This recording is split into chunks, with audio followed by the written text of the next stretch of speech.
अब है तृतीय पाठ, तीसरा पाठ अन्योक्ति विलास, अन्योक्तियों का सौंदर्य। पाठ परिचय। कभी कभी किसी बात को सीधे कहने की अपेक्षा किसी पशु पक्षी जीव जंतु पर्वत मेघ आदि संकेतों के माध्यम से जब कोई बात कही जाती है तो वह अधिक प्रभावी होती है, उसका प्रभाव व्यक्तियों पर अधिक होता है, क्योंकि व्यक्ति उस विषय के साथ एकाकार अनुभव करते हुए उसके चिंतन में प्रवृत्त हो जाता है। संस्कृत काव्य जगत में अन्योक्तियों का विशिष्ट स्थान है, अतः उनसे परिचित कराने के लिए वर्तमान पाठ की योजना की गई है। प्रस्तुत पाठ में प्रथम अन्योक्ति में हंस, द्वितीय में कूप कुआं, तृतीय में कोकिल कोयल और चतुर्थ में भरमर भौरा और पंचम में सुवर्ण सोना के माध्यम को बना करके कवि ने अपने मन की बात को सामान्य जनों तक, मनुष्यों तक पहुंचाने का प्रयास किया है। अब पहली सूक्ति है, नीरक्षीर विवेकी हंसालयस्यं त्वमेव तनुषे चेत् विश्वा स्मिन्धुनान्यः कुलव्रतं पालिष्यति को। इस सूक्ति में के माध्यम से हंस के माध्यम से विवेकी और कर्तव्यनिष्ठ व्यक्ति को संबोधित करते हुए कर्तव्य पालन में आलस्य न करने के लिए उस व्यक्तियों को प्रेरित किया गया है। अब इसका भावार्थ हो गया कि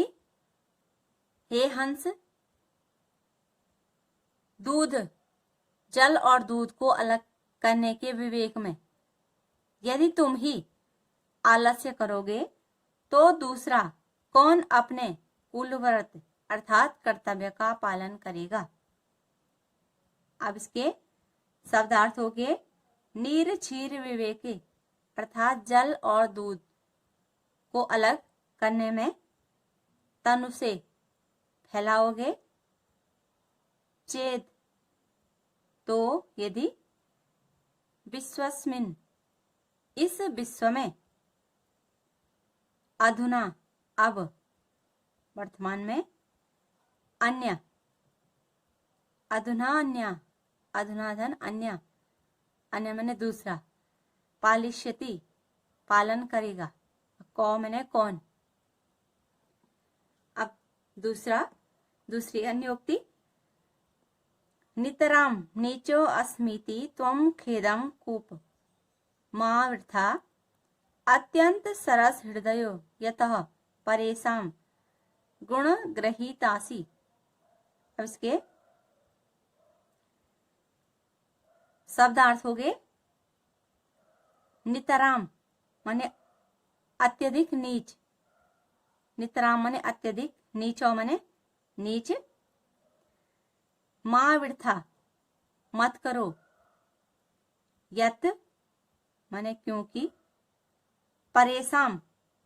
माने दूसरों के, गुण ग्रहीतासी गुणों को ग्रहण करने वाला, असी गुण ग्रहीता असी असी मैंने हो। अभी इस सूक्ति में कुएं के माध्यम से निम्न कुल के गुणी व्यक्ति को, जिन्होंने निम्न कुल में जन्म लिया है, उन गुणी व्यक्तियों को इस बात से प्रेरित किया गया है कि उसे दूसरों के गुण ग्रहण करके अपने गुणों में वृद्धि करनी चाहिए, क्योंकि अपने निम्न कुल का ध्यान करके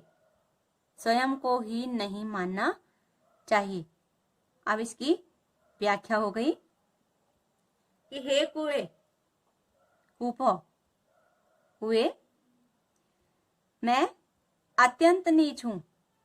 नीच मैंने गहरा, कुआं अत्यधिक गहराई में रहता है, इस प्रकार तुम खेद मत करो,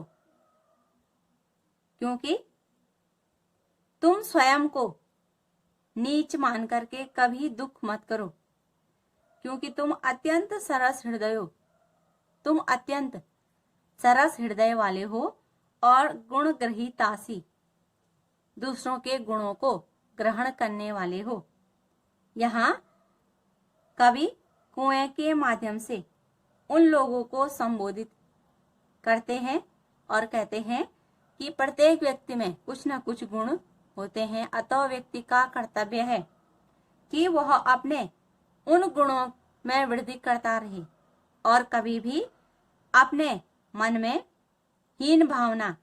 ना पैदा करे, अपने मन में हीन भावना ना आने दे।